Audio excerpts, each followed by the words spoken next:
Set के DPP का 51 number question है। क्वेश्चन ये है, set y is equals to x such that x is positive number, positive factor of number 2 to the power p minus 1 into 2 to the power p, नीचे में -1 है, ठीक है। यहाँ पे 2 के पावर में ही p -1 है और यहाँ पे 2 to the power p -1 है। वेयर ये दिया गया है, where 2 to the power p -1 is a prime number, ठीक है, ये एक प्राइम नंबर है। Then y can be represented in roster form. हमको क्या करना है कि रोस्टर फॉर्म लिखना है, रोस्टर फॉर्म ऑफ y। ये क्या होगा, ये लिखा है। सबसे पहला काम का बात है ना, ये प्राइम नंबर। क्या आप जानते हैं स्टार्टिंग प्राइम नंबर कौन होता है? 2, ठीक है। प्राइम स्टार्टिंग कहां से होता है? 2 से। 2, 3, 5, 7, 11 ये सब, ठीक है। हम लोग क्या करेंगे, बस उसी तरीके से कुछ स्टार्ट करेंगे। कहा गया 2 to the power p -1 is a prime number, तो सबसे पहले 2 to the power p -1 is a prime number, let it will be equals to 2, ठीक है।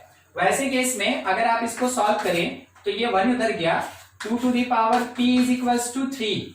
तो आप थोड़ा ऐसे सोचिए, क्या p का कोई पॉसिबल वैल्यू हो सकता है?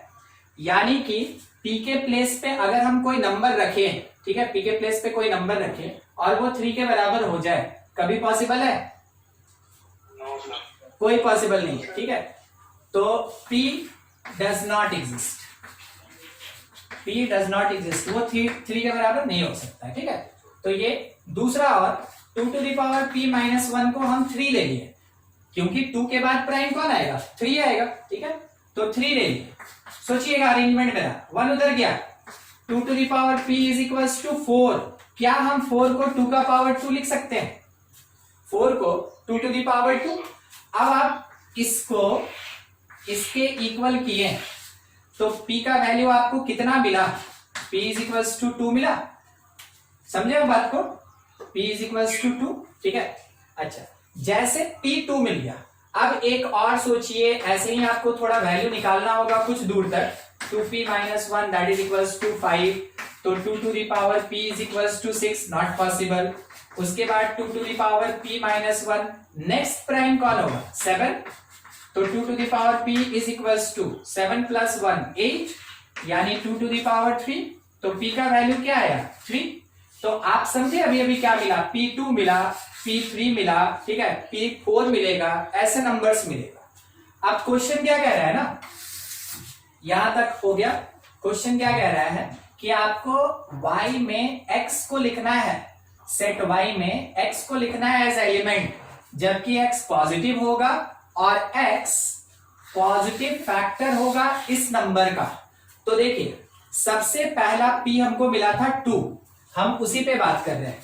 With p is equals to 2, जब p 2 होगा तो इस नंबर का वैल्यू निकालते हैं, 2 to the power p -1 into 2 to the power p -1। सोचिए क्या होगा, 2 के पावर में 2 - 1 तो 1, और इंटू 2 to the power 2 -1, ये कितना मिला? ये हमको 2 into 3 मिला।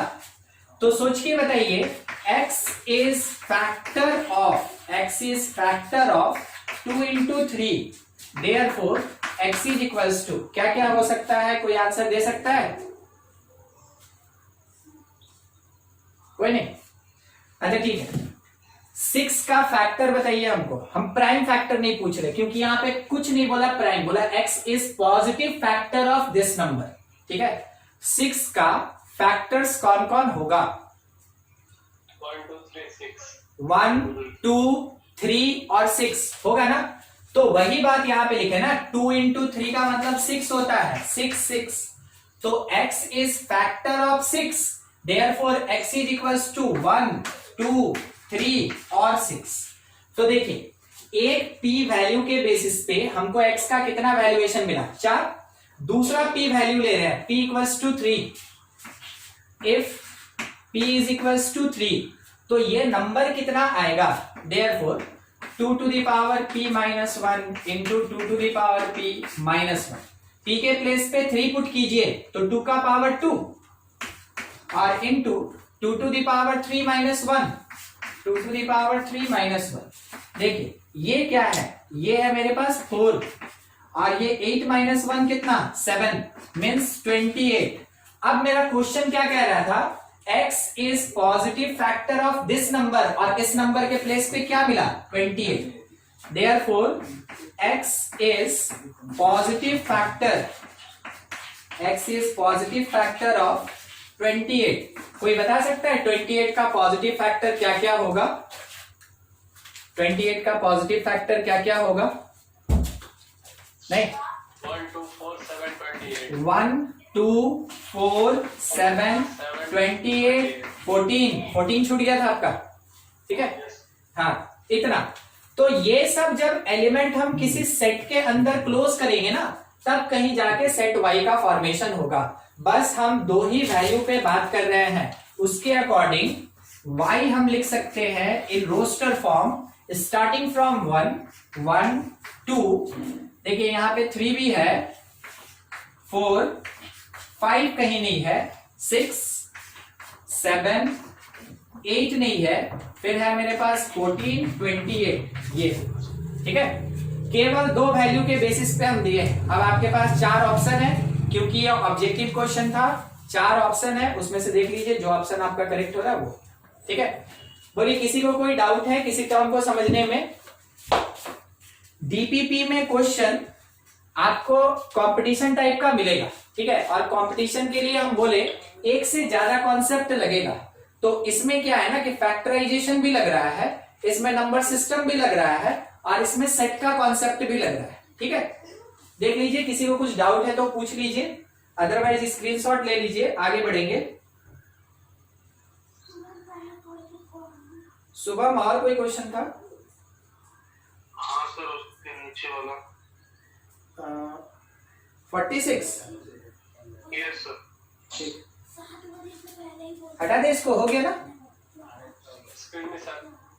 हाँ सर यहाँ पर y का वैल्यू 1 आया हुआ है, लेकिन p का वैल्यू जब 1 पुट किया था तो p डज नॉट एग्जिस्ट। नहीं, आप इस बात को थोड़ा सा समझिएगा, आपका कहना अपनी जगह पे बिल्कुल सही है, ठीक है। सबसे पहला चीज, y के अंदर p बैठेगा कि x बैठेगा? ये देखिए x बैठेगा ना, तो ये जो भी वैल्यू है ये सब x का वैल्यू है, ठीक है। y सेट के अंदर जो भी एलिमेंट लिखा गया है सब x का वैल्यू है, वो p का वैल्यू नहीं है। तो p का वैल्यू कहां से मिला था? p का वैल्यू हमको इस लाइन से मिला था कि p should be a prime number. तो हम क्या किए, 2 to the power p minus 1 को एक प्राइम नंबर लिए और p निकालने का कोशिश किए, नहीं निकला। 2 to the power p minus 1 को दूसरा प्राइम नंबर लिए और p कैलकुलेट किए, हमको मिल गया। फिर तीसरा और चौथा हम लोग प्राइम नंबर लिए, फिर p हमको मिला। तो p का मेरे 4 कैलकुलेशन में 1 2 3 4 कैलकुलेशन में p का कितना पॉसिबल वैल्यू मिला? 2 पॉसिबल वैल्यू p निकाल लिए, ठीक है। एक स्टेप मेरा वहां खत्म। अब आगे क्या किए, आगे बोला कि x is factor of this number. तो जब तक हम ये नंबर नहीं निकालेंगे तब तक उसका फैक्टर कैसे निकालेंगे और तब तक x कैसे निकालेंगे, ठीक है। समझ रहे हैं ना कैसे ये रिलेटेड है?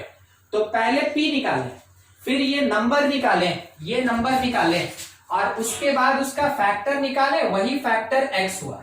p का वैल्यू लिए, ये नंबर निकालें, उसका फैक्टर निकालें, वही फैक्टर x का वैल्यू हुआ और सेट y के अंदर में x बैठा हुआ है, ठीक है। तो जो भी x का वैल्यू आया सब अंदर लिखा हुआ है। समझ में आया ना वो चीज? और किसी का कोई डाउट है? हल्का होता ही है क्योंकि वो सिंगल कॉन्सेप्ट क्वेश्चन होता है। जब भी कंपटीशन लेवल पे आप बढ़ेंगे वो हमेशा मल्टीपल कॉन्सेप्ट क्वेश्चन होता है, और मल्टीपल कॉन्सेप्ट के लिए एक स्टेज पूरा कीजिए, तब दूसरे स्टेज में आइए, तब तीसरे स्टेज में आइए, तब कंप्लीट होगा, ठीक है, स्टेप बाय स्टेप। हाँ ठीक है, ध्यान रखिएगा। एक और क्वेश्चन था 46, उसी डीपीपी का, सेट के डीपीपी का। हाँ बोलिए। थर्ड नंबर प्रिंटिंग मिस्टेक है सर, वहां पे थर्ड नंबर में प्रिंटिंग है। हाँ सर आपको लगा आपके पास क्लियर फुटेज होगा तो आप देख के बता देंगे शायद। और नहीं मेरे पास तो है नहीं, मतलब वो है मेरे लैपटॉप में है, तो हमको उसको बाद में देखना होगा, तो हम बाद में तब बताएंगे, ठीक है। Okay sir, okay.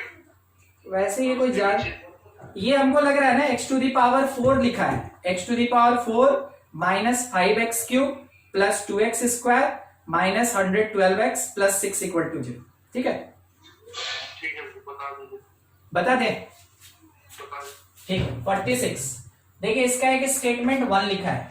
स्टेटमेंट 1 क्या लिखा है, 35 belongs to x such that x has exactly 4 positive fraction, 4 positive fraction, इसका 4 पॉजिटिव फ्रैक्शन होगा। सोच के बताना हमको ये वाला स्टेटमेंट मेरा सही है कि नहीं है। फैक्टर होगा। हाँ, फैक्टर्स वाला, 4 पॉजिटिव फैक्टर्स, 4 पॉजिटिव फैक्टर्स। तो एक बार 35 का फैक्टर्स क्या क्या होगा, 1 होगा, ठीक है। उसके साथ में 5, 7, 35, बोलिए सही है। Yes sir. 35 का 4 फैक्टर, ठीक है। तो 35 belongs to the set such that x has exactly 4 positive factor, 4 positive factor हो गया इसका, ठीक है। दूसरा स्टेटमेंट हम लोग को ये दिया है क्वेश्चन में, दूसरा statement 128 belongs to x such that the sum of all the positive factor of x is 2x। देखिए 128 इस सेट से बिलोंग करेगा such that the sum of all the positive factors of x is 2x। sum of all positive factors, तो 128 का कौन कौन positive factor हो सकता है, 1 हो सकता है, 2 हो सकता है, 3 होगा नहीं, 4, हाँ 4 होगा, 5, 6, 7, 8 नहीं, 128 है ना, 2 के मल्टीपल में चलेगा, ये 2 के मल्टीपल में ही चलेगा। देखिए 2 से ये कितना दे रहा है 64, फिर 2 से ये कितना दे रहा है 32, फिर 2 से ये कितना 16, 2 से 8, फिर 2 से 4, फिर 2 से 2, ये 2 के मल्टीपल में चलेगा। फॉर्मेट देखिएगा पता चलेगा, 1 लिखा, 2 लिखा, 4 लिखा, उसके बाद 8 आएगा, फिर उसके बाद 16 आएगा, फिर उसके बाद 32 आएगा, 32 के बाद 64 और 128, इतना ही आएगा, ठीक है। ये मिल गया हम लोग को इसका पॉजिटिव फैक्टर। अब क्या कह रहा है, x is 2x, x is 2x, x such that the sum of all positive factor of x is 2x, ठीक है। जब भी all positive factor को ऐड करेंगे वो 2x के बराबर होगा। क्या सबको जोड़ के 256 आ रहा है, क्योंकि x अगर मेरा 128 हो रहा है तो 2x कितना होगा 256। तो आप ऐसे चेक कर सकते हैं ना कि सारे नंबर्स का सम जो है ऐड करके वो 256 हो रहा है कि नहीं हो रहा है। तो 64 प्लस 32 इज 96, 96 और प्लस 4, 96 प्लस 4 100, 100 और 10, 100 और 10 110, 110, 110 और 17, 127 दे रहा है, ठीक है। 127 प्लस 128, 127 प्लस 128 ऐड करके देखिए कितना आ रहा है, नहीं आ रहा, नॉट इक्वल, नहीं हो रहा है, ठीक है। अब दूसरा एक चीज देखिए, 2 का मल्टीपल 4, 2 का 2 टाइम 4, 4 का 2 टाइम 8, 8 का 2 टाइम 16, 16 का 2 टाइम 32, 32 का 64, 64 का 20। समझे क्या आप सीक्वेंस अभी जो दिखाया आपको, 1 इंटू 2, 2 इंटू 2, ध्यान दीजिएगा x से 2x बना रहे हैं। x अगर मेरा 1 है तो 2x कितना होगा 2 प्रेजेंट है, x अगर 2 है तो 2x कितना होगा 4 प्रेजेंट है, x अगर 4 है जो है उसी पे बात करेंगे तो 2x 8 होगा, 8 भी प्रेजेंट। x अगर मेरा 8 हो गया तो 2x कितना 16 प्रेजेंट। समझ में आ रहा है कि अगर x है तो 2x भी होगा, ठीक है। मगर सम बोला, मेरे क्वेश्चन में क्या बोला, the sum of all the positive factor of x is 2x, तो क्या सम है?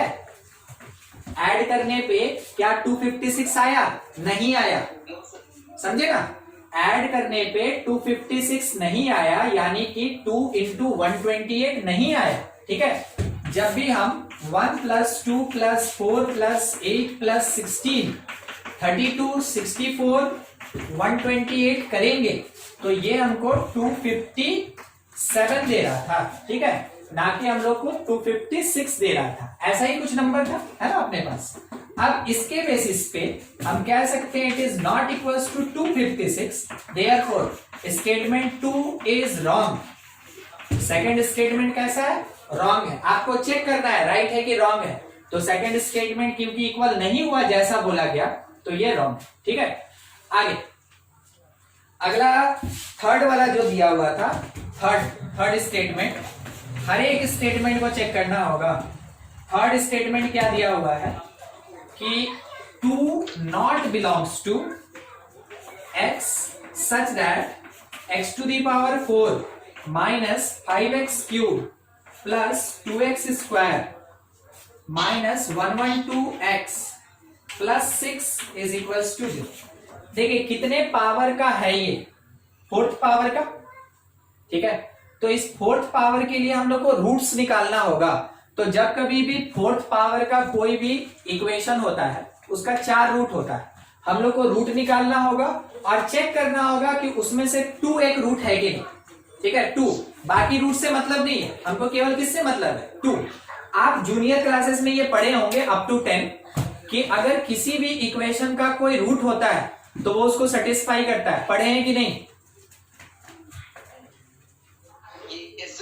जिसको जीरोस कहते हैं, जीरोस। अरे नहीं समझ रहे हैं, देखिए अगर लिखा है x² + 3x + 2 = 0, एक रूट बोलिए तो कोई भी उसका एक रूट 3 नहीं, ये मिडिल स्प्लिट होगा ना।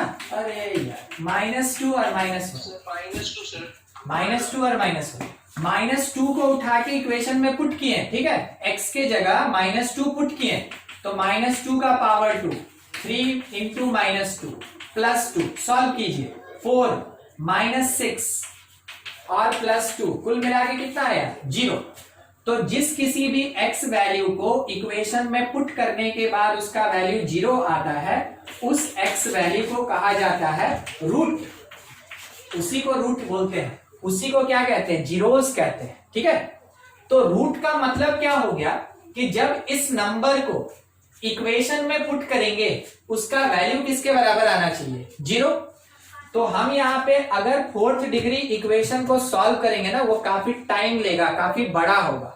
हमको चेक करना है ये इक्वेशन, ये कंडीशन, ये स्टेटमेंट सही है कि गलत है। तो स्टेटमेंट क्या बोला? 2 is root of this equation. हमको बस चेक करना है 2 इस इक्वेशन का रूट है कि नहीं। तो पुट करेंगे x = 2।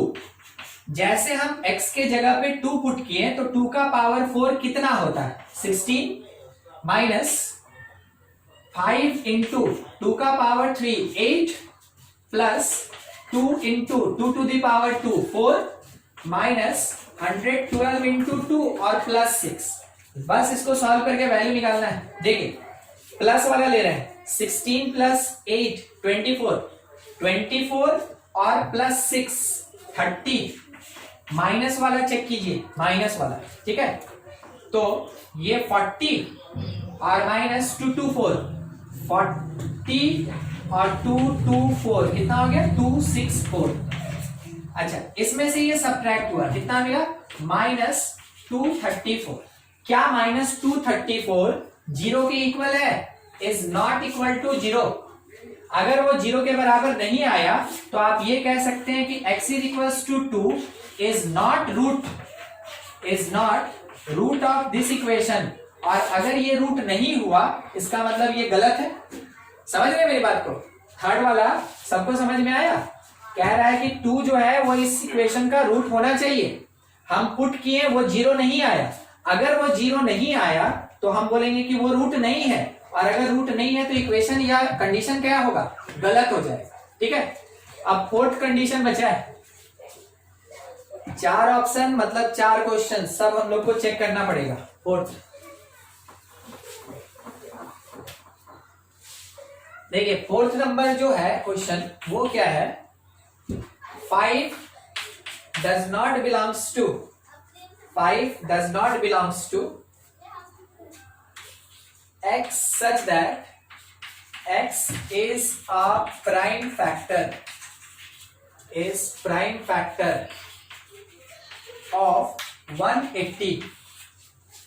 5 belongs to the set x is prime factor of 180. 180 का प्राइम फैक्टर क्या क्या होगा, प्राइम फैक्टर चाहिए बस, 2 3 5 और कुछ प्राइम फैक्टर में और कोई प्राइम नहीं होता है ना। अरे 180 है ना, देखिए 2 तो 90, 2 45, फिर 3 15, फिर 3 5, तो प्राइम कौन मिला, एक 2 मिला, एक 3 मिला, एक 5 मिला, प्राइम फैक्टर मेरा 3 ही हुआ। ठीक है, 2 3 और 5। हमसे क्या बोला कि 5 जो है वो सेट से बिलोंग करेगा जिसके अंदर प्राइम फैक्टर है। तो बताइएगा 5 डज नॉट बिलोंग्स टू 2 3 5 सही है कि गलत है, क्या है स्टेटमेंट, स्टेटमेंट रॉन्ग है। हाँ, ये स्टेटमेंट मेरा कैसा निकल गया, फॉल्स। चलिए ठीक है, सारा स्टेटमेंट चेक हो गया, अब उसके बेसिस पे आप आंसर दे सकते हैं।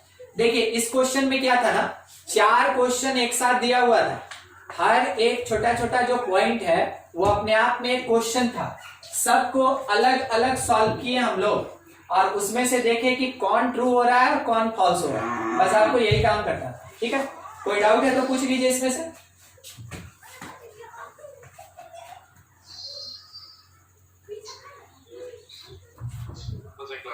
हाँ ठीक,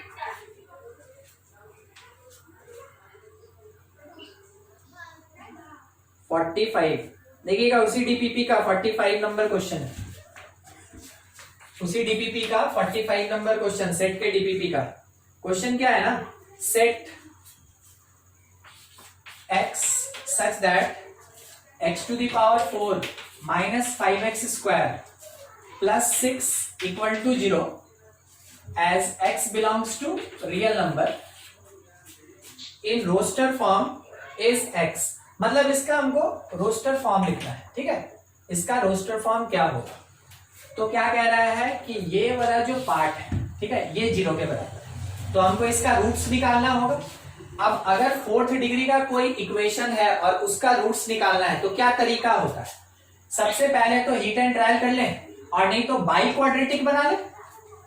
2 तरीका, या तो हीट एंड ट्रायल कर लें और नहीं तो बाई क्वाड्रेटिक बना लें। बाई क्वाड्रेटिक कहने का मतलब क्या हुआ कि क्वाड्रेटिक का power 2 is called by quadratic. देखिए कैसे सॉल्व करते हैं, समझिएगा, इक्वेशन वाला बात है और कुछ नहीं, इस इक्वेशन को सॉल्व करते हैं। इसके लिए सबसे पहले हम एक्स स्क्वायर को y मान लिए। ठीक है, तो सोचिएगा ये जो equation x to the power 4 है, इसको स्क्वायर का स्क्वायर लिख सकते हैं, माइनस 5x स्क्वायर लिख सकते हैं, प्लस 6 इक्वल टू 0 लिख सकते हैं। ठीक है, हम क्या बोले, एक्स स्क्वायर की जगह y लिखिए, इसको अप्लाई करेंगे तो हम ये कह सकते हैं कि y square minus 5y plus 6 is equal to 0। Middle split करेंगे जैसे क्वाड्रेटिक सॉल्व करते हैं, बिल्कुल वैसे ही, प्लस 6 इक्वल टू 0। यहां से y common, y minus 3 minus 2 common, y minus 3 is 0, यानी क्या क्या मिला, y माइनस 2, y माइनस 3 0। तो y का वैल्यू क्या होगा, y का वैल्यू एक 2 होगा और एक वैल्यू क्या होगा 3। अब आगे सोचिएगा, क्वेश्चन मेरा x है, मेरा क्वेश्चन y नहीं है, तो हमको इसको कन्वर्ट भी करना पड़ेगा। हम किसको y बोल रहे थे, एक्स स्क्वायर को, part by part, x square is equals to 2 और x square is equals to 3। यहां से कोई बता सकता है x का क्या वैल्यू आएगा, यहां से plus minus root 2, plus minus root 2, और यहां से क्या वैल्यू आएगा देखिए +-√3 सर। +-√3, बहुत बढ़िया। ठीक है, तो मेरे पास x का कितना वैल्यू मिला? 4, +√2 +√3 -√2 -√3। अब हम x को रोस्टर फॉर्म में लिखेंगे। x is the set containing -√2 -√3 +√2 +√3। ठीक है, ये हो गया ये सेट रोस्टर फॉर्म। ठीक है, इट इज द रोस्टर। समझ में आया ये चीज? शुभम पहले से बता दीजिए कौन सा नहीं सुने? सर, पहले से और एक बार सर क्वेश्चन बता दिए, थोड़ा सा नेट इशू हो गया था। ये वाला देखिए, इस क्वेश्चन में क्या लिखा है ना कि x इज अ सेट, और अगर कभी मैथमेटिकल कंडीशन दिया हुआ रहता है तो ये कौन सा फॉर्म होता है? It is the set builder form. ये कौन सा फॉर्मेट होता है? Set builder form. ठीक है, तो मेरे पास क्वेश्चन में क्या दिया हुआ है कि x is a set containing small x as element such that x to the power 4 minus 5x square plus 6 equal to 0, x belongs to real number in set builder form। Question क्या कह रहा है ना कि convert in roster form. Set builder से हमको किसमें convert करना है? रोस्टर फॉर्म में कन्वर्ट करना है। बस क्वेश्चन इतना ही था। ठीक है, उसके नीचे वाला पार्ट समझ में आया? सॉल्यूशन? हाँ ठीक, किसी को डाउट है तो पूछ लीजिए। लास्ट क्लास में सेट ऑपरेशन पढ़ रहे थे ना हम लोग। सर वहाँ पर x square is equal to y कैसे हुआ सर? नहीं, देखिए उससे पहले एक वर्ड लिखा हुआ है लेट। हम मान लिए, ठीक है, हम क्वेश्चन को ज्यादा कॉम्प्लिकेटेड नहीं कर रहे हैं, हम उसको थोड़ा आसान तरीके से बता रहे हैं। तो आसान तरीके से बनाने के लिए पावर को थोड़ा कम किया जाता है। वैसे केस में अगर किसी एक टर्म का बार बार रिपीटेशन होता है ना, जैसे देखिए एक्स स्क्वायर यहाँ 2 बार आया, तो किसी एक टर्म का अगर बार बार रिपीटेशन होता है तो आप उसको किसी एक वेरिएबल से रिप्लेस कर सकते हैं, मगर आंसर देने से पहले, ठीक ना, आंसर देने से पहले आप जरूर अपना वेरिएबल लेके आए।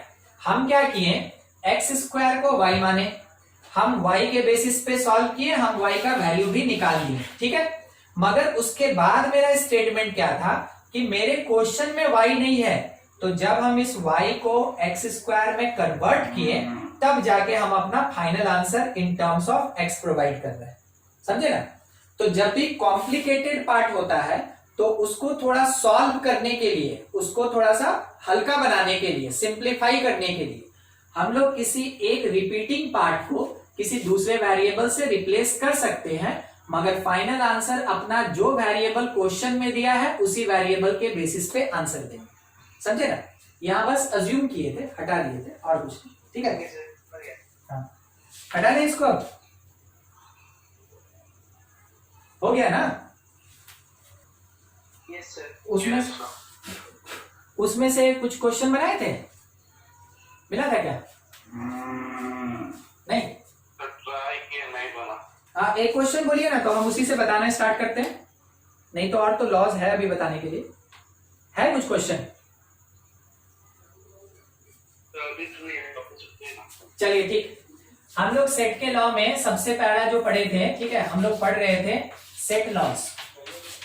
सेट का जो लॉ होता है उसमें सबसे पहला हम लोग पढ़े थे पिछले क्लास में आइडेम्पोटेंट लॉ पढ़े थे। ठीक है, आइडेम्पोटेंट लॉ का क्या कहना था? इसका 2 स्टेटमेंट था कि ए का अगर ए के साथ इंटरसेक्शन करते हैं तो वो सेट ए के बराबर होगा।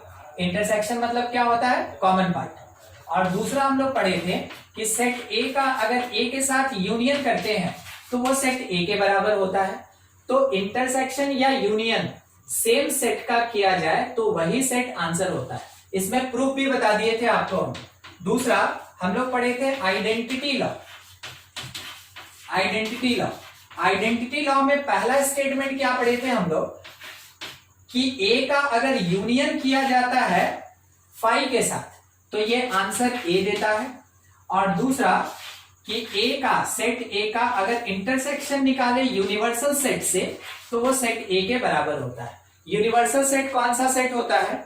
जो सबसे लार्जेस्ट पॉसिबल सेट होगा, सबसे बड़ा सेट, पूरे क्वेश्चन में सबसे बड़ा सेट, उसी को हम लोग यूनिवर्सल सेट कहते हैं। फाई कौन होता है? It is empty set, it is null set, जिसके अंदर एक भी एलिमेंट नहीं हो, वैसा जो खाली सेट होता है, वैकेंट सेट होता है, एम्प्टी सेट होता है, उसी को नल सेट फाई कहते हैं, है ना। ये दो चीज पिछले क्लास में हो गया था, कंटिन्यू कर रहे हैं, आज स्टार्ट कर रहे हैं थर्ड से। इसको कहते हैं कॉम्यूटेटिव लॉ, कॉम्यूटेटिव लॉ, ठीक है। ध्यान रखिएगा, स्कूल पॉइंट ऑफ व्यू से, थ्योरेटिकल पॉइंट ऑफ व्यू से इंपॉर्टेंट है, ठीक है। कॉम्पिटिटिव पार्ट में इसका यूज नहीं होता है, ठीक है। कंपटीशन के क्वेश्चंस में इसका यूज नहीं होता है। ये आपके स्कूल एग्जामिनेशन और थ्योरेटिकली जो बोर्ड एग्जामिनेशन होता है, उन सब में इसका काम बहुत ज्यादा होता है, ठीक है। कॉम्यूटेटिव वर्ड के साथ थोड़ा सा आप रिलेट करेंगे, ठीक है, अदला बदली, ठीक है। इस वर्ड को कहने का मतलब क्या हुआ कि अगर ए इंटरसेक्शन बी ले लें दो सेट का, ये बी इंटरसेक्शन ए के बराबर हो जाए, ठीक है। एक्सचेंज, एक्सचेंज, ए बी किस में बदल गया? बी ए में। ए बी किस में बदल गया? बी ए में। साइन में कोई चेंज नहीं। अगर कभी भी A intersection B, B intersection A के इक्वल होता है, तो कहा जाता है कि इंटरसेक्शन कॉम्यूटेटिव लॉ को फॉलो कर रहा है, ठीक है। क्या स्टेटमेंट बोले, वो स्टेटमेंट लिख रहे हैं, if A intersection B equal to B intersection A, then intersection follow commutative law। वो क्या करेगा? commutative law को फॉलो करेगा, commutative law। आप समझ गए इसका मीनिंग? ए बी किस में बदल गया? बी ए में। तो कौन सा लॉ फॉलो किया? कॉम्यूटेटिव लॉ फॉलो किया, ठीक है। इसी का दूसरा स्टेटमेंट होता है यूनियन पे। ए यूनियन बी जो होता है, वो बी यूनियन ए के बराबर हो गया, ठीक है। तो हम लोग कहेंगे कि वो कॉम्यूटेटिव लॉ को फॉलो कर रहा है। कौन फॉलो कर रहा है? ए फॉलो कर रहा है, बी फॉलो कर रहा है, या यूनियन फॉलो कर रहा है? कौन फॉलो कर रहा है? यूनियन, यूनियन फॉलो कर रहा है। तो यूनियन फॉलोज कॉम्यूटेटिव लॉ, ठीक है। ऐसा चीज हम एक एग्जांपल देके आपको बता रहे हैं, फिर उसके बाद बिना सेट वाले तरीके से जो एक्स वाला प्रोसेस बताए थे उससे समझाएंगे। देखिएगा, एक एग्जांपल हम ले रहे हैं। सेट ए मेरे पास है 2 5 7 3, सेट बी मेरे पास है 2 4 3 8, ठीक है। कोई हमको बताएगा ए यूनियन बी, फर्स्ट वाले को हम ट्रू करना चाहते हैं, ए इंटरसेक्शन बी कितना होगा? ए इंटरसेक्शन बी, कोई बोलिए। 2 3, एकदम ठीक। अब थोड़ा हमको बताइएगा बी इंटरसेक्शन ए कितना होगा? 2 3, ठीक है, 2 3। तो देखिए, दोनों सेट के अंदर जो एलिमेंट है वो बिल्कुल सेम है, तो इसके बेसिस पे आप ये कह सकते हैं कि A intersection B is equals to B intersection A. तो जब कभी भी कोई सेट दिया रहे और आपसे बोले कि कॉम्यूटेटिविटी को प्रूफ करके दिखाइए ऑन बेसिस ऑफ इंटरसेक्शन, तो आपको ऐसा कुछ प्रूफ करके देना है। दूसरा चेक करें यूनियन को, ए यूनियन बी कितना होगा? बोलते जाइए। 2 3 4 5 7 8, ठीक है। बी यूनियन ए बोलिए, यहां से 2 4 3 8, बी को पहले लिख लिए, अब यहां से लिख रहे हैं कौन कौन? 5 और 7। अब एक बार चेक करें, 2 दोनों में है, 3 दोनों में है, 4 भी है, 5 है, 7 है, 8 है, यानी कि ये दोनों सेट आपस में बराबर। तो हम डिक्लेयर कुछ ऐसे करें कि A union B is equals to B union A, और अगर A union B B union A के बराबर हो जाता है, तो वैसे केस में मेरा आंसर क्या होगा कि यूनियन जो है वो कॉम्यूटेटिव लॉ को फॉलो करता है।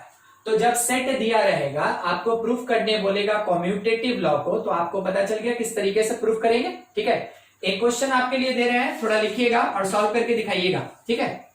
Proof that union and intersection follow follow commutative law on set A that is equals to English vowels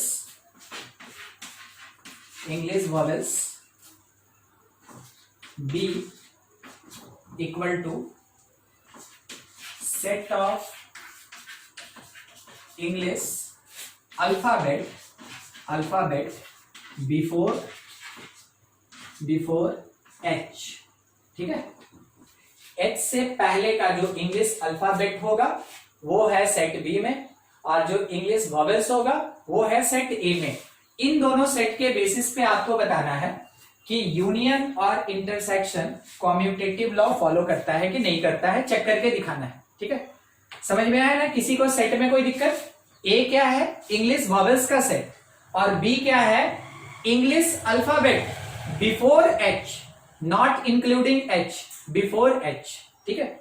solve कीजिए, बताइए आंसर। देखिए, अगर किसी का नहीं बन पाया तो थोड़ा ध्यान से इंग्लिश वॉवेल्स किसी भी ऑर्डर में, किसी भी सीक्वेंस में लिखे। कौन कौन? A, E, I, O, U. ये second set English alphabet before H, तो आप एकदम कंटिन्यू चलिए।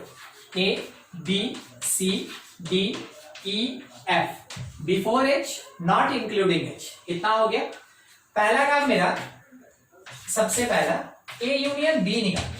तो ए यूनियन बी जब हम लोग निकालेंगे तो इसमें ए, B, C, D, E, F तो आएगा ही, आई, ओ, यू भी आएगा, आई, ओ, यू, ठीक है। सर जी होगा क्या? अरे जी सर, जी छूट गया मेरा। जी होगा, बिल्कुल होगा, ठीक है। जी होगा, बिल्कुल होगा। अब बी यूनियन ए अगर निकालेंगे तो बी को पहले लिख लिए, ए, B, C, D, E, F, जी, और इसके साथ ए हो गया, ई हो गया, आई नहीं हुआ, आई, ओ, यू। तो देखा जाए तो ये दोनों सेट बराबर। तो आप बोले आंसर लिखने का तरीका आप समझा रहे हैं, ठीक है। यहां पे आंसर लिखने का तरीका सब्जेक्टिव में बता रहे हैं, ध्यान दीजिएगा।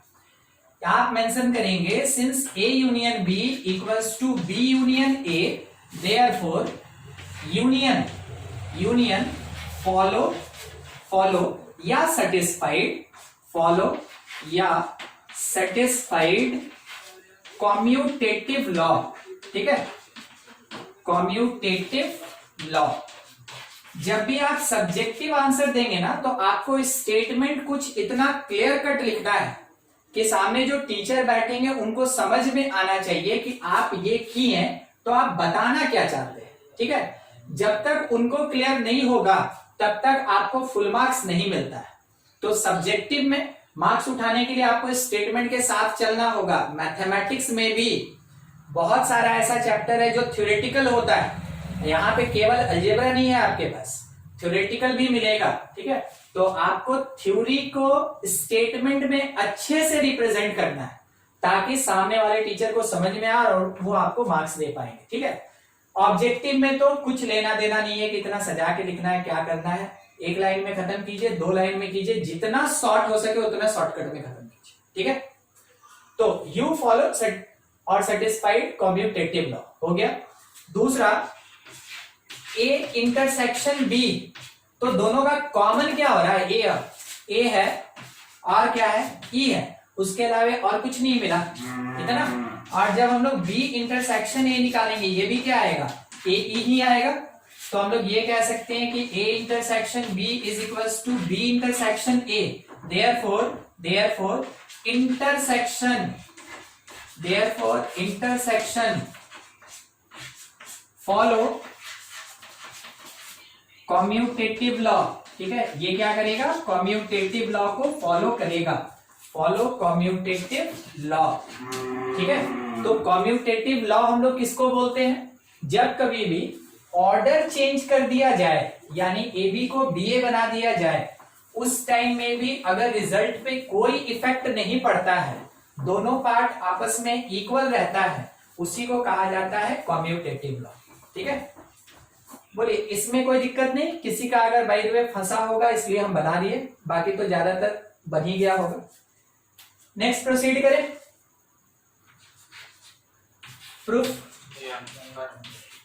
Proof of commutative law. Commutative law, देखिए प्रूफ ऑफ कम्यूटेटिव लॉ, सबसे पहला प्रूफ इंटरसेक्शन का, A intersection B is equals to B intersection A, ये प्रूफ करना है। तरीका क्या होता है, मान के चलेंगे, स्टार्टिंग यहीं से करेंगे, let x belongs to left hand side set A intersection B। अब इसके बाद हम आपको पहले भी बता चुके हैं कि इंटरसेक्शन को जब भी स्टेटमेंट में कन्वर्ट करते हैं वो एंड होता है, therefore x belongs to A, intersection के प्लेस पे and x belongs to B, x A और B दोनों का एलिमेंट है, तभी तो कॉमन एलिमेंट होने के कारण इंटरसेक्शन में है, x A का भी एलिमेंट है, साथ ही साथ x B का भी एलिमेंट है, ठीक है।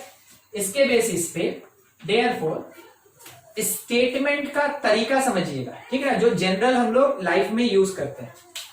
कोई क्या बोला कि एक आदमी राम घूमने गया और साथ में श्याम घूमने गया, ऐसा कुछ एक बात कोई बोला, ठीक है। अगर सोचिए कोई दूसरा आदमी पूछेगा कि कौन घूमने गया, तो वो क्या बोला ना, श्याम घूमने गया और साथ में राम घूमने गया। दो स्टेटमेंट में बताइए कोई डिफरेंस है?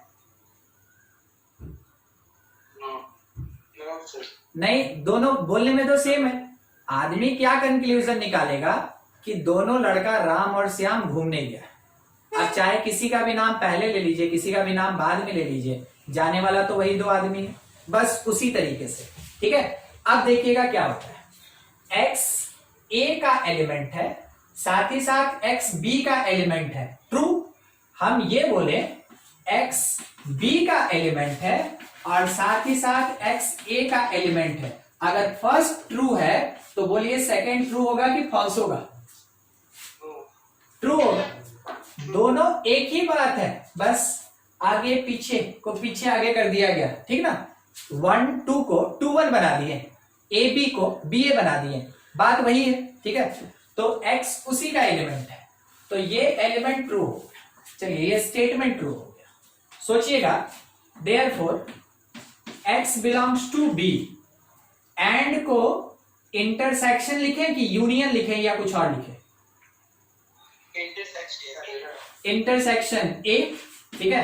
हम क्या लेके चले कि x is element of A intersection B, और फाइनली हमको मिला x is element of B intersection A।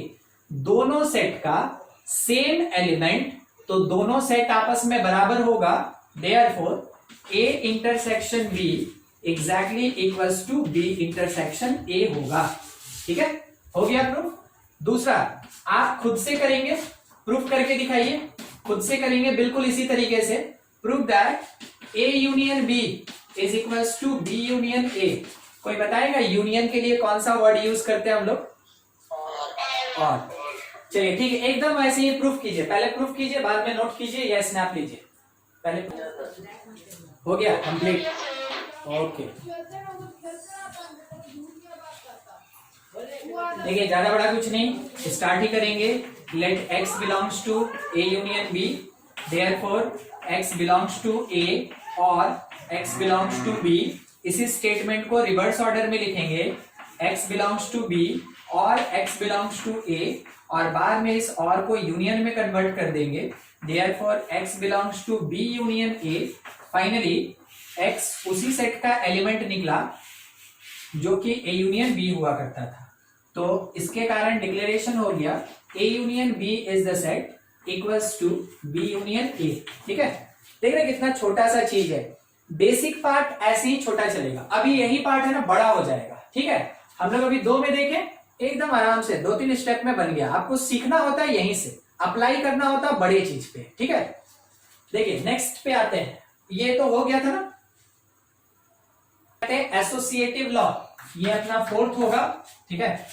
Associative law, associative law of set. तो सेट का एसोसिएटिव लॉ ध्यान रखिएगा, एसोसिएटिव वर्ड जब आया कम से कम 3 सेट चाहिए, ठीक है, कम से कम हम लोग को 3 सेट चाहिए। तो इसमें पहला स्टेटमेंट क्या होता है, A union B union C equals to A union B union C. बोलिए तो लेफ्ट और राइट में कोई डिफरेंस है? हाँ सर। नहीं ना। अब देखिएगा, आप हमको समझाइएगा डिफरेंस थोड़ा सा, हाँ कि ना। बोलिए अब लेफ्ट और राइट में कोई डिफरेंस है? Yes sir. क्या डिफरेंस है? बोलिए लेफ्ट और राइट में क्या डिफरेंस है?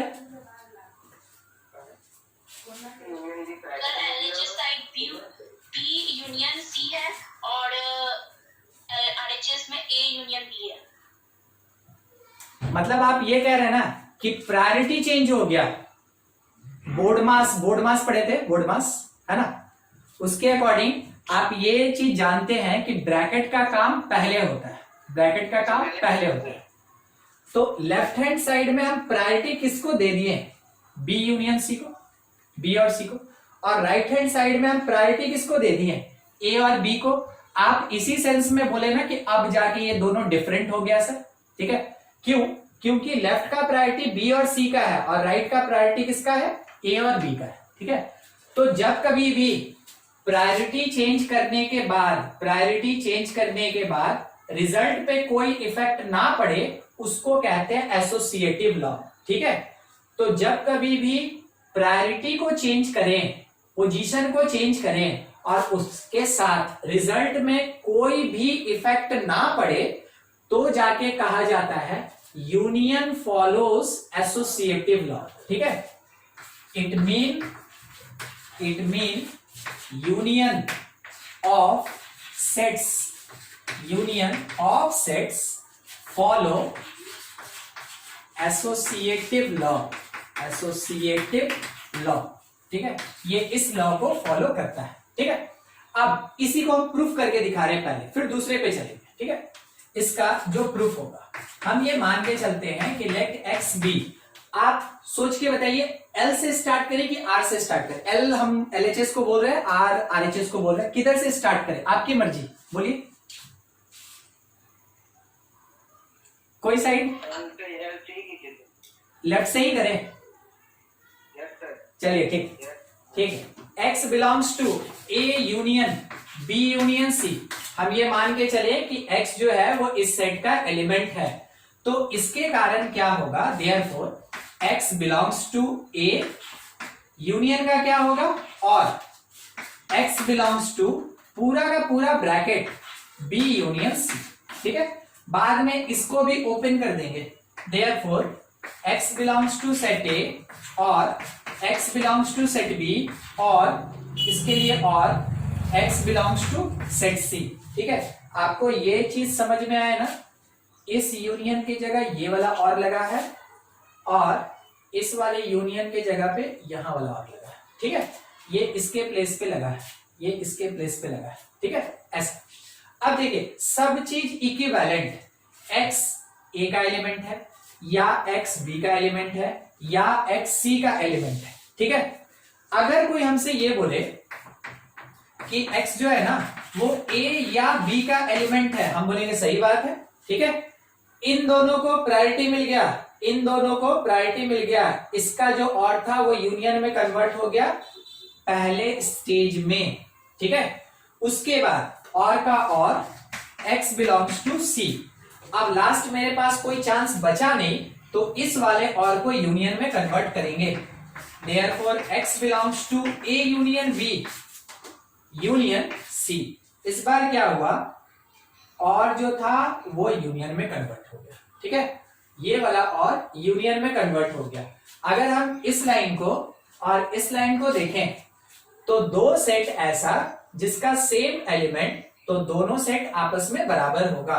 फाइनली आप ये लिख सकते हैं A union B union C equals to A union B union C। अच्छा, एक छोटा सा और चीज, बुक में क्या होता है ना, बुक में कभी कभार आपको इस इक्वल टू के जगह पे, ठीक है, ध्यान दीजिएगा, सबसेट दिखेगा, is the subset of A union B union C.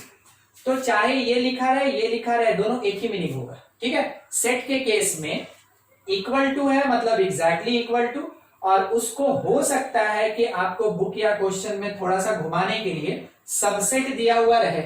तो अगर सबसेट भी दिया है, सबसेट का नोटेशन आप पहचानते हैं ना, सबसेट ऐसे सबसेट है ना, यस सर। तो सबसेट रहेगा नहीं तो इक्वल टू रहेगा, दोनों में से कुछ भी रहेगा सेम मीनिंग है, ठीक है, इसका एक ही मीनिंग है। चलिए इसमें किसी को कुछ पूछना है, कोई पार्ट जो नहीं समझ में आया,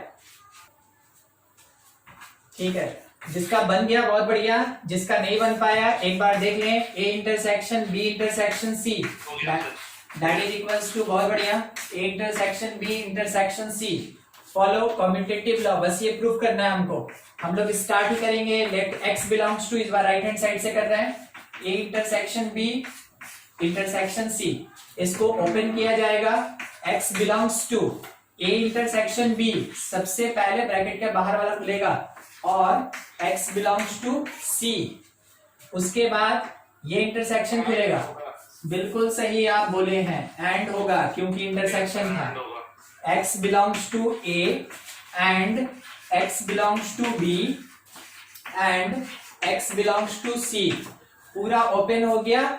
हम इस स्टेज में पहुंच गए, हम देखें लेफ्ट हैंड साइड में प्रायोरिटी किसको देना है, b और c को, तो इन दोनों के बीच में हम लोग क्या करेंगे, एक इंटरसेक्शन डाल देंगे, therefore x belongs to a, and को एंड रहने दिए, और यहाँ पे x belongs to b intersection c, ये एंड इंटरसेक्शन में कन्वर्ट हो गया। फाइनली इस एंड को कन्वर्ट करेंगे तो x belongs to a intersection b intersection c, हमको यही प्रूफ करना था, और लास्ट डिक्लेरेशन मेरा होगा therefore a intersection b intersection C is equals to A intersection B intersection C, ठीक है, हो गया प्रूफ। चलिए अगले में बढ़ते हैं। हाँ, किसी को कोई दिक्कत नहीं ना इसको लेके, सबको आता है, ठीक ठीक।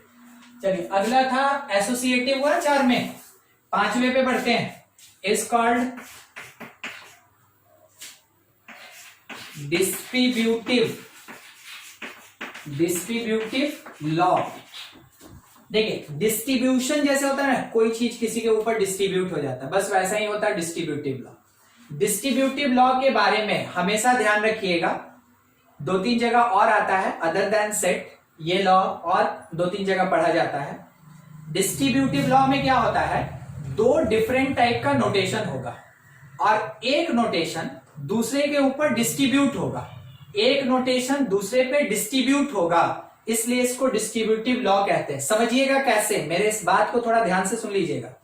एक नोटेशन, एक मैथमेटिकल ऑपरेशन दूसरे के ऊपर डिस्ट्रीब्यूट होता है, देखिए कैसे होता है, अभी आप लिखेंगे ना, हम यहां समझेंगे।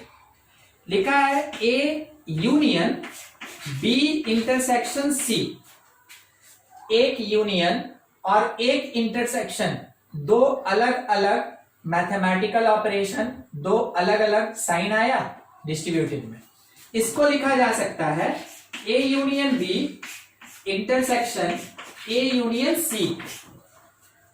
अब देखिए समझिएगा, यहां पे यूनियन मेरे पास कितनी बार, एक बार, ठीक है, और राइट हैंड साइड में यूनियन मेरे पास कितनी बार, 2 बार, तो ऑब्वियस सी बात है, एक बार से 2 बार हुआ तो डिस्ट्रीब्यूट हुआ। किसके ऊपर डिस्ट्रीब्यूट हुआ, जिसका क्वांटिटी चेंज नहीं किया। इंटरसेक्शन लेफ्ट में कितनी बार, 1 टाइम, राइट में इंटरसेक्शन कितनी बार, 1 टाइम, तो इंटरसेक्शन के क्वांटिटी में कोई डिफरेंस नहीं, मगर यूनियन जो था वो 1 के जगह 2 हो गया, तो हम क्या बोलेंगे, union distributed over intersection, union distributed over intersection. यहां पे हम लोग मेंशन करेंगे यूनियन डिस्ट्रीब्यूटेड ओवर इंटरसेक्शन,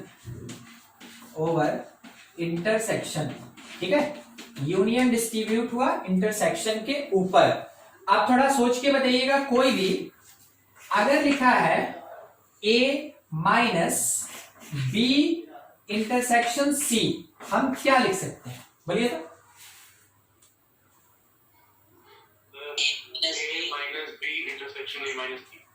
हम ये लिख सकते हैं A minus B intersection A minus C. कोई बताएगा कौन डिस्ट्रीब्यूट हुआ किसके ऊपर?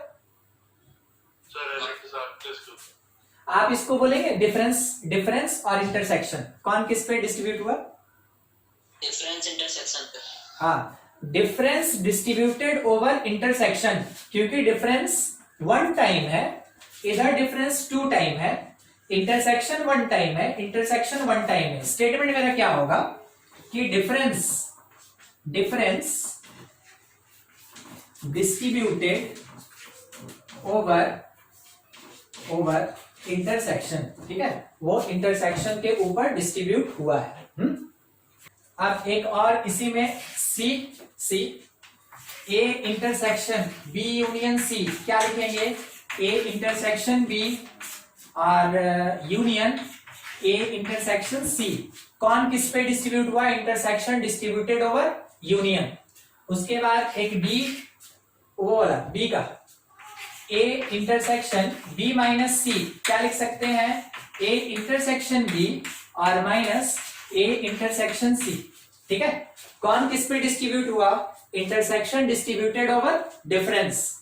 4 तरीके का है आपके पास सेट में, मेन काम का ये है और ये, ठीक है। हम क्या कर रहे हैं ना, एक नंबर आपको प्रूफ बताते हैं, बी नंबर भी बताएंगे, ए बताएंगे, बी बताएंगे, ठीक है। आप खुद से घर पे ट्राई कर लेंगे सी और डी, उसी के जैसा है, आप खुद से घर पे ट्राई कर लेंगे सी और डी, ठीक ना।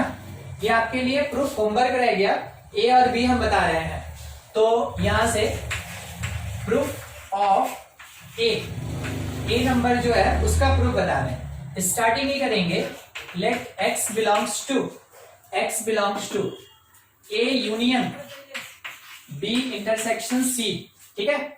यहां पे अब therefore x belongs to A और x belongs to B intersection C हो जाएगा।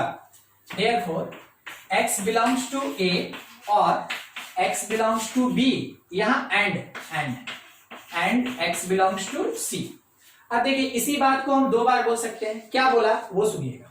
बोला क्या ना, x a का एलिमेंट है, या फिर कंफर्म x b और साथ ही साथ c का एलिमेंट है। तो देखिए कैसे जोड़ते हैं, a का एलिमेंट है या b का एलिमेंट है, a का एलिमेंट है या c का एलिमेंट है। बोलिए दोनों चीज एक साथ रखा जा सकता है? देखिएगा अभी जो बोले हैं थोड़ा समझिएगा।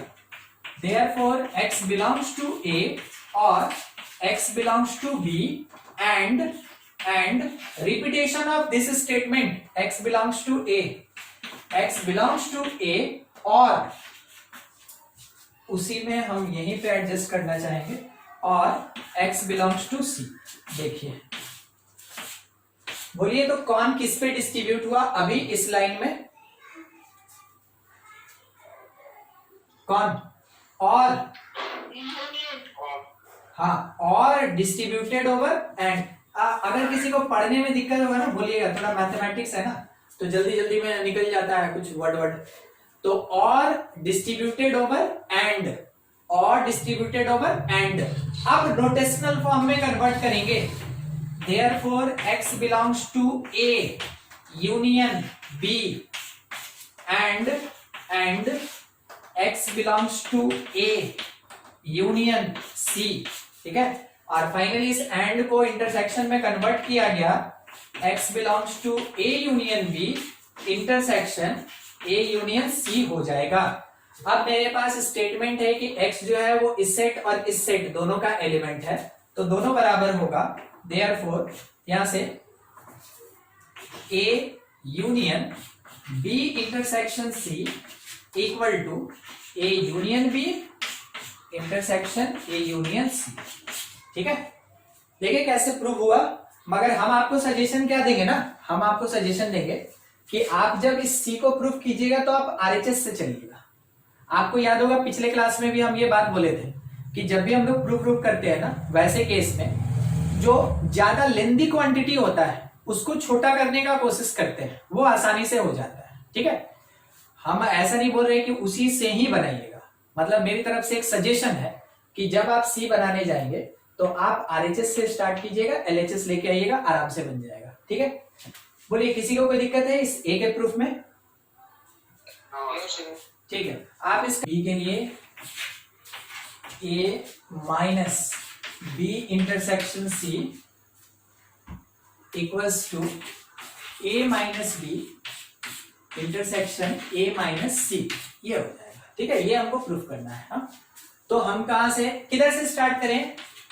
आपका सजेशन आरएचएस से।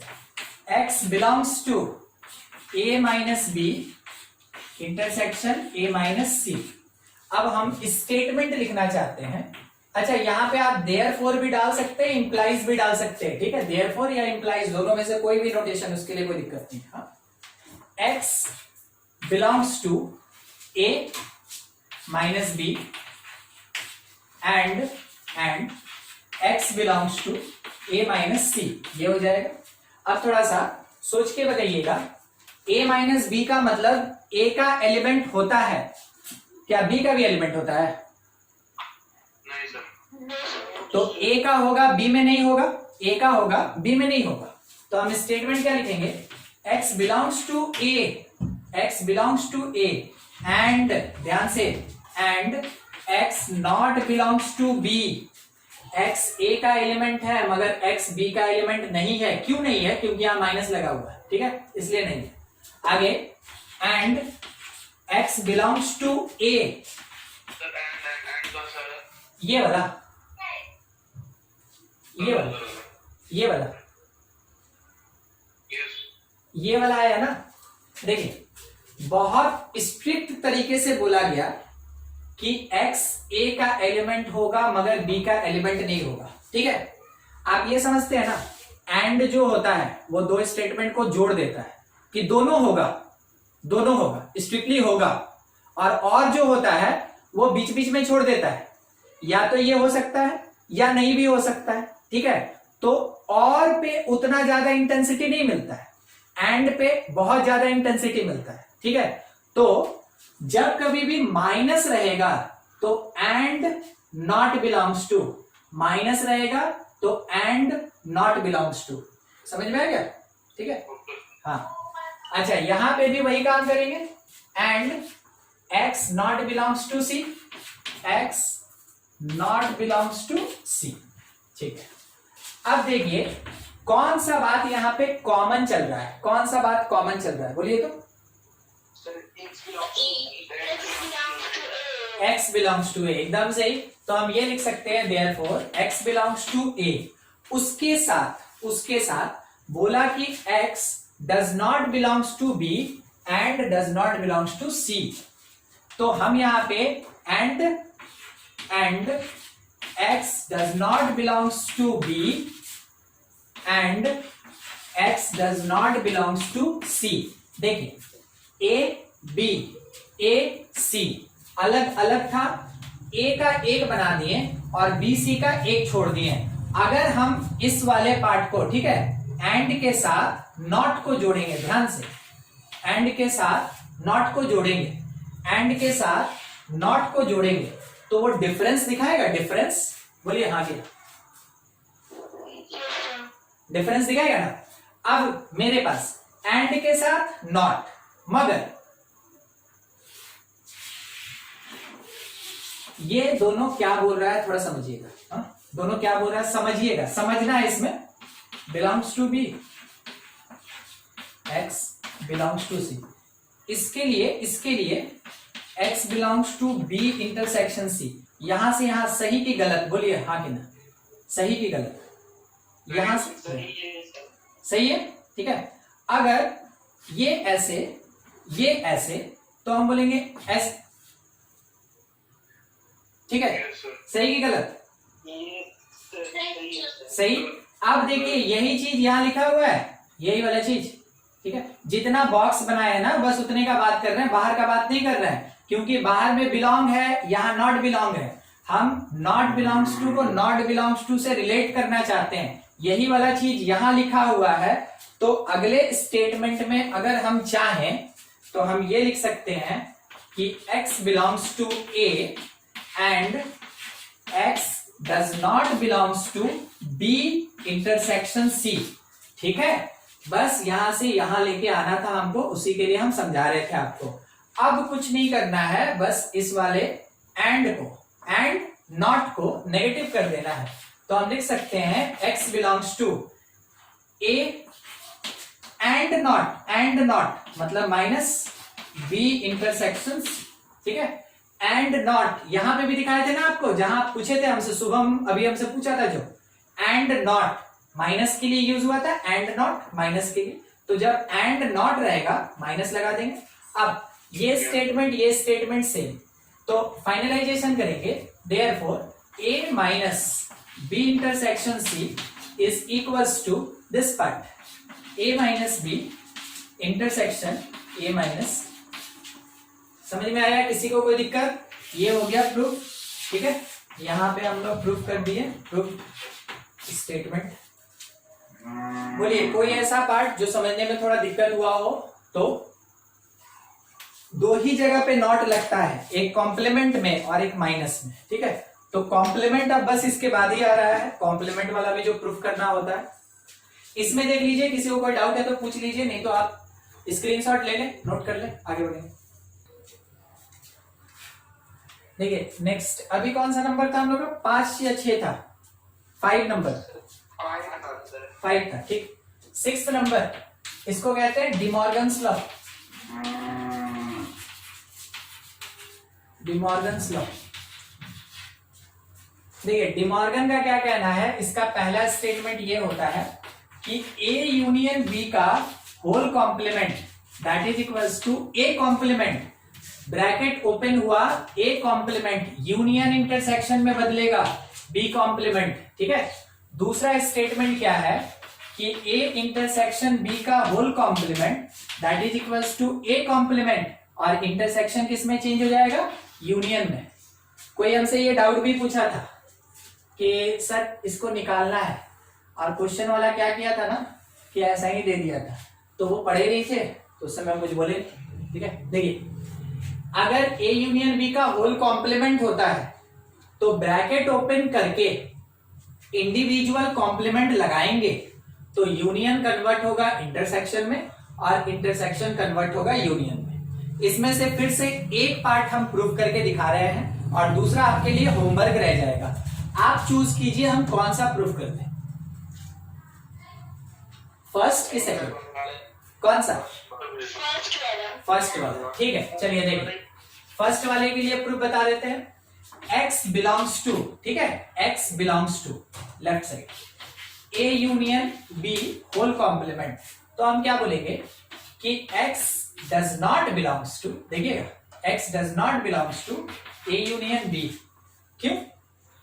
अगर किसी सेट के कॉम्प्लीमेंट का एलिमेंट है तो उस सेट के अंदर प्रेजेंट नहीं होता है। हम लोग क्या पढ़े थे कि A कॉम्प्लीमेंट निकालने का तरीका यूनिवर्सल माइनस A होता है, यही पढ़े थे ना हम लोग।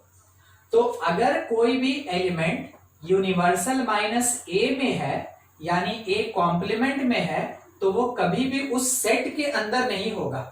थोड़ा उल्टा चलेगा, थोड़ा सा नेगेटिव बात होगा, समझिएगा। ठीक है, इसमें कोई दिक्कत नहीं ना। x अगर बिलोंग किया A यूनियन B कॉम्प्लीमेंट से, तो x does not belongs to A union B। अब देखिएगा क्या कमाल होने वाला है। x does not belongs to A, बोलिए क्या करें यहां? हाँ बिल्कुल बिल्कुल, और होना चाहिए, और होना चाहिए। अगर लिखा रहता है ना, बस वही बात तो अभी बोले ही थे, अगर ऐसा लिखा हुआ है बिलोंग्स टू में यूनियन का और होता है, और नॉट बिलोंग्स टू में जब भी यूनियन रहेगा इसका एंड होता है। नॉट बिलोंग्स टू मतलब उसके अंदर नहीं है। ठीक है, तो उल्टा बात हो रहा है ना। बिलोंग्स टू में यूनियन का और होता है, नॉट बिलोंग्स टू में यूनियन किस में चेंज हो जाता है? एंड में। इसीलिए तो बोले ये थोड़ा सा है ना उल्टा चलेगा।